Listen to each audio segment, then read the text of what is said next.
ಬೇಸಿಗೆ ಕಾಲದಲ್ಲಿ ಅಡಿಕೆ ತೋಟದಲ್ಲಿ ಕಳೆ ಇರುವುದರಿಂದ ಆಗುವ ಉಪಯೋಗಗಳು. ಅಡಿಕೆ ಕೃಷಿ ದಕ್ಷಿಣ ಭಾರತದ ಹಲವು ಭಾಗಗಳಲ್ಲಿ ಪ್ರಮುಖ ಆರ್ಥಿಕ ಬೆಳೆವಾಗಿದೆ. ಇದು ನಿರ್ದಿಷ್ಟ ಹವಾಮಾನ ಮತ್ತು ಭೌಗೋಳಿಕ ಸ್ಥಿತಿಗೆ ಹೊಂದಿಕೊಳ್ಳುವ ಬೆಳೆ. ಬೇಸಿಗೆ ಕಾಲದಲ್ಲಿ ತೋಟದಲ್ಲಿ ಕಳೆ ಮತ್ತು ಇತರ ಸಸ್ಯಗಳು ಬೆಳೆವ ಪ್ರಕ್ರಿಯೆ ನಡೆಯುತ್ತದೆ. ಬಹಳಷ್ಟು ರೈತರು ಕಳೆಗಳನ್ನು ಬೇಡವೆಂದು ತಿಳಿದು ಅದನ್ನು ನಿರ್ನಾಮ ಮಾಡುವ ಪ್ರಯತ್ನ ಮಾಡುತ್ತಾರೆ. ಆದರೆ ಈ ಕಳೆಗಳು ಕೆಲವೊಂದು ರೀತಿಯಲ್ಲಿ ತೋಟಕ್ಕೆ ಲಾಭಕರವಾಗಬಹುದು. ಈ ಲೇಖನದಲ್ಲಿ ಬೇಸಿಗೆ ಕಾಲದಲ್ಲಿ ಅಡಿಕೆ ತೋಟದಲ್ಲಿ ಕಳೆ ಇರುವುದರಿಂದ ಆಗುವ ಉಪಯೋಗಗಳನ್ನು ವಿವರವಾಗಿ ತಿಳಿಸಿಕೊಡಲಾಗುವುದು. 1. ಮಣ್ಣಿನ ತೇವಾಂಶದ ಸಂರಕ್ಷಣೆ. ಬೇಸಿಗೆ ಸಂದರ್ಭದಲ್ಲಿ ತೋಟದ ಮಣ್ಣು ಬಹಳಷ್ಟು ಒಣಗುವುದು. ಈ ಸಂದರ್ಭದಲ್ಲಿ ಮಣ್ಣಿನ ತೇವಾಂಶವನ್ನು ಉಳಿಸುವುದು ಅತಿ ಮುಖ್ಯ. ಕಳೆಗಳು ಹಾನಿಕಾರಕವೆಂದು ತಿಳಿಯಲ್ಪಡುತ್ತಾದರೂ ಅವು ಮಣ್ಣಿನ ಮೇಲ್ಮೈಯನ್ನು ಆವರಿಸಿ ತೇವಾಂಶವನ್ನು ಉಳಿಸಲು ಸಹಾಯ ಮಾಡುತ್ತವೆ. ಕಳೆಗಳಿಂದ ಸೂರ್ಯನ ನೇರ ಕಿರಣಗಳು ಮಣ್ಣಿನ ಮೇಲ್ಮೈಗೆ ತಲುಪದೇ ಇರುವುದರಿಂದ ನೀರಿನ ಅವಶೋಷಣೆ ಕಡಿಮೆಯಾಗುತ್ತದೆ. ಮಣ್ಣಿನ ಉಷ್ಣತೆಯನ್ನು ನಿಯಂತ್ರಿಸುವಲ್ಲಿ ಸಹ ಕಳೆಗಳು ಸಹಕಾರಿಯಾಗುತ್ತವೆ. ಈ ಪ್ರಕ್ರಿಯೆಯಿಂದಾಗಿ ತೋಟಕ್ಕೆ ನೀರು ಕಡಿಮೆ ಹಾಯಿಸಿದರೂ ಮಣ್ಣು ಒಣಗುವ ಸಮಸ್ಯೆ ಕಡಿಮೆಯಾಗುತ್ತದೆ. 2. ಮಣ್ಣಿನ ರಾಸಾಯನಿಕ ಸಮತೋಲನ ಮತ್ತು ನೈಸರ್ಗಿಕ ಹಸಿವಳಿಯ ಉತ್ಪಾದನೆ. ಕಳೆದ ಕೆಲವೇ ವರ್ಷಗಳಲ್ಲಿ ಜೈವಿಕ ಕೃಷಿಯ ಪ್ರಾಮುಖ್ಯತೆ ಹೆಚ್ಚುತ್ತಿದೆ. ಮಣ್ಣಿನ ಸಮತೋಲನವನ್ನು ಕಾಪಾಡುವುದು ಕೃಷಿಯಲ್ಲಿ ಬಹಳ ಮುಖ್ಯ. ಬೇಸಿಗೆ ಸಮಯದಲ್ಲಿ ಬೆಳೆಯ ಮಧ್ಯೆ ಬೆಳೆದು ಬರುವ ಕಳೆಗಳು ಹಲವು ರೀತಿಯ ಗಾತ್ರದ ಕಾಂಪೋಸ್ಟ್ ಆಗಿ ಪರಿವರ್ತನೆಗೊಳ್ಳುತ್ತವೆ. ಕಳೆಗಳು ಕೊಳೆತು ಮಣ್ಣಿನೊಂದಿಗೆ ಬೆರೆಯುವ ಮೂಲಕ ನೈಸರ್ಗಿಕ ಹಸಿವಳಿಯಾಗಿ ಪರಿವರ್ತಿತವಾಗುತ್ತವೆ. ಕಳೆಗಳಿಂದ ಹೆಚ್ಚಿನ ಪ್ರಮಾಣದ ನೈಟ್ರೋಜನ್, ಪೊಟ್ಯಾಸಿಯಂ ಮತ್ತು ಫಾಸ್ಫರಸ್ ಮಣ್ಣಿಗೆ ಸೇರುತ್ತದೆ. ಈ ಪ್ರಕ್ರಿಯೆಯಿಂದಾಗಿ ಜೈವಿಕ ಸಮೃದ್ಧಿಯನ್ನು ಹೆಚ್ಚಿಸಬಹುದು ಮತ್ತು ರಾಸಾಯನಿಕ ಎರೆಗುಗಳ ಅವಲಂಬನೆ ಕಡಿಮೆಯಾಗಬಹುದು. 3. ಕೀಟ ನಿಯಂತ್ರಣ ಮತ್ತು ಜೈವಿಕ ವೈವಿಧ್ಯತೆ ವೃದ್ಧಿ. ತೋಟದಲ್ಲಿ ಕೀಟನಾಶಕಗಳನ್ನು ಬಳಸದಿದ್ದರೆ ಸಹ ಕೀಟಗಳ ನಿಯಂತ್ರಣವು ಸಾಧ್ಯವಾಗಬಹುದು. ಕಳೆಗಳು ಮತ್ತು ಸಣ್ಣ ಗಿಡಗಳು ವಿವಿಧ ಕೀಟ ಮತ್ತು ಜೀವಜಾಲಗಳಿಗೆ ಆಶ್ರಯವಾಗುತ್ತವೆ. ಕೆಲವು ಕೀಟಗಳು ಹಾನಿಕಾರಕ ಹುಳ ಮತ್ತು ಕೀಟಗಳನ್ನು ತಿನ್ನುವ ಮೂಲಕ ತೋಟದ ರಕ್ಷಣೆಯಲ್ಲಿ ಸಹಾಯ ಮಾಡುತ್ತವೆ. ಹಸುರು ಸಸ್ಯಗಳು ಮತ್ತು ಹೂವುಗಳು ಕೆಲವು ಉಪಯುಕ್ತ ಕೀಟಗಳನ್ನು ಆಕರ್ಷಿಸಿ ಪರಾಗಸರಣೆಗೆ ಸಹಾಯ ಮಾಡಬಹುದು. ಜೈವಿಕ ವೈವಿಧ್ಯತೆಯನ್ನು ಹೆಚ್ಚಿಸುವ ಮೂಲಕ ಹಾನಿಕಾರಕ ಕೀಟಗಳ ಸಂಖ್ಯೆಯನ್ನು ಸಹ ಕಡಿಮೆ ಮಾಡಬಹುದು. 4. ಮಣ್ಣಿನ ಪರಿಕ್ರಮಣ, ಸೊಯಿಲ್ ಇರೋಷನ್ ತಡೆಯುವುದು. ಮಣ್ಣಿನ ಮೇಲ್ಮೈಯಲ್ಲಿ ಕಳೆಗಳು ಇದ್ದರೆ ಮಣ್ಣಿನ ಪರಿಭ್ರಮಣ ಕಡಿಮೆಯಾಗುತ್ತದೆ. ತೀವ್ರ ಉಷ್ಣತೆ ಮತ್ತು ಗಾಳಿಯಿಂದ ಮಣ್ಣು ಎಗರಿ ಹೋಗುವ ಸಾಧ್ಯತೆ ಹೆಚ್ಚು.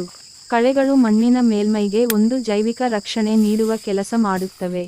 ಗಾಳಿಯಿಂದ ಮತ್ತು ನೀರಿನ ಹರಿವಿನಿಂದ ಮಣ್ಣು ಕೊಚ್ಚಿಹೋಗದಂತೆ ತಡೆಯಲು ಸಹಾಯ ಮಾಡುತ್ತವೆ.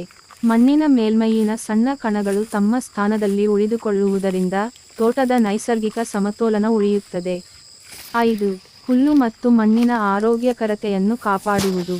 ಕಳೆಗಳು ಒಂದೇ ಒಂದು ರೀತಿಯ ಸಸ್ಯವಿಜ್ಞಾನ ಹೊಂದಿಲ್ಲ.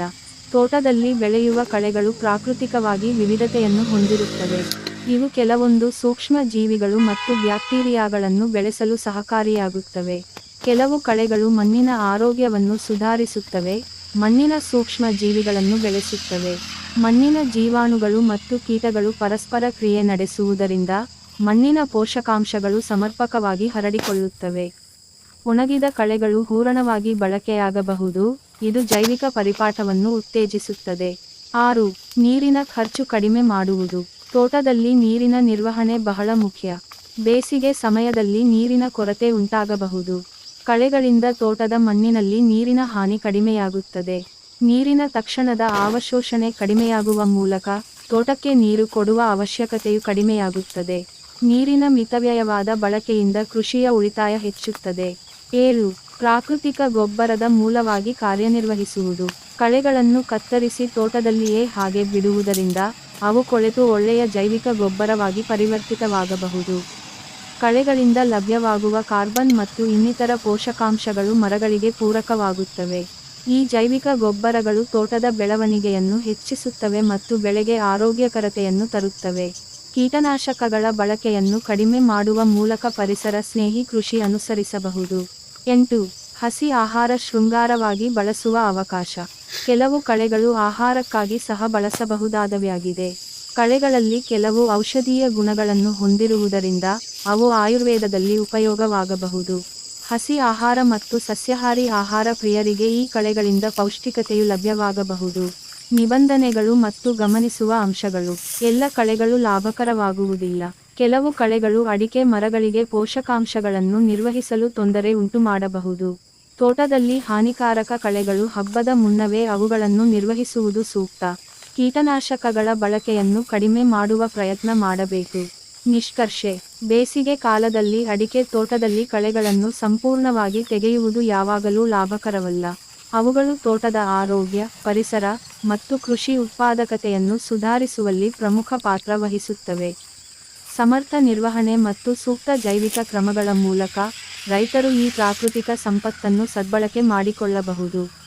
ಈ ರೀತಿಯ ನೈಸರ್ಗಿಕ ಪದ್ಧತಿಗಳನ್ನು ಅನುಸರಿಸುವ ಮೂಲಕ ಕೃಷಿಯನ್ನು ಹೆಚ್ಚು ಸಮರ್ಥವಾಗಿ ನಿರ್ವಹಿಸಬಹುದು ಮತ್ತು ಪರಿಸರ ಸ್ನೇಹಿ ಕೃಷಿ ವಿಧಾನವನ್ನು ಜಾರಿ ಮಾಡಬಹುದು.